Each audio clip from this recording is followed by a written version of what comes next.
Je te conseille d'acheter de moi de l'or éprouvé par le feu, afin que tu deviennes riche, et des vêtements blancs, afin que tu sois vêtu, et que la honte de ta nudité ne paraisse pas, et un collier pour oindre tes yeux, afin que tu vois.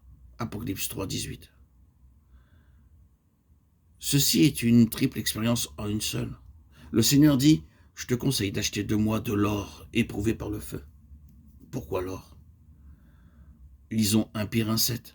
Afin que l'épreuve de votre foi, plus précieuse que l'or, périssable, qui cependant est éprouvé par le feu, ait pour résultat la louange, la gloire et l'honneur, lorsque Jésus-Christ apparaîtra. Ceci est une image d'une foi forte et vivante. L'or doit être purifié 7 fois. Nous ne pouvons pas purifier l'or avec de l'eau, du savon. L'orfèvre met l'or dans un creuset et ils le font. Lorsqu'il est complètement fondu, il le soumet à la flamme bleue d'un chalumeau jusqu'à ce que chaque grain de sable soit brûlé. L'orfèvre le purifie de cette manière jusqu'à ce qu'il puisse y voir son visage aussi clairement que dans un miroir. Et parce qu'un seul grain de sable peut ternir l'or, il continue le traitement de la flamme bleue.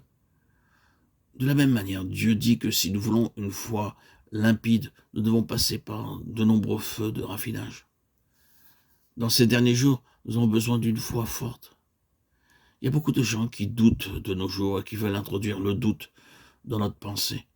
Les uns recherchent des signes, les autres des songes. Une foi simple, forte et active est le produit des feux répétés de raffinage de la souffrance. Lorsque le Seigneur dit « Je te conseille d'acheter de moi de l'or », cela signifie que nous devons posséder sa foi et qu'alors ces hommes ne réussiront pas à introduire le doute dans notre pensée. Revenons à Apocalypse 19:8.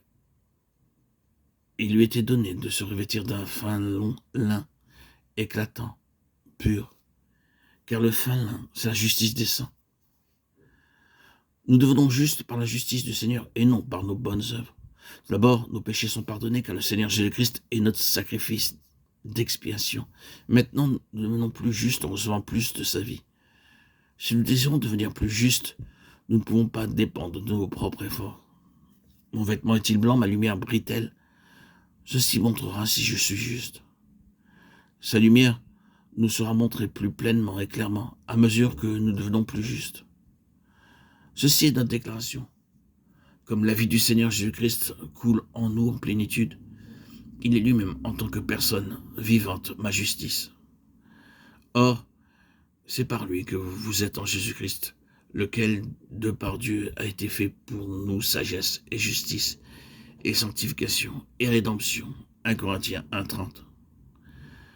Ainsi, lorsque le Seigneur Jésus-Christ prend l'entière charge de nos projets et de nos plans, il devient notre sagesse.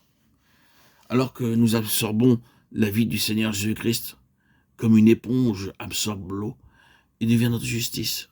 Nous abandonnons à lui afin qu'il nous utilise comme il le désire. Puis il dit, plus loin d'acheter de lui un collier pour oindre tes yeux, afin que tu vois. Apocalypse 3, 18.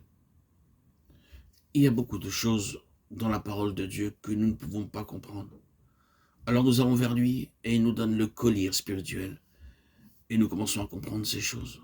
Comme dit le psalmiste, ouvre mes yeux pour que je contemple les merveilles de ta loi. Psaume 119, 18.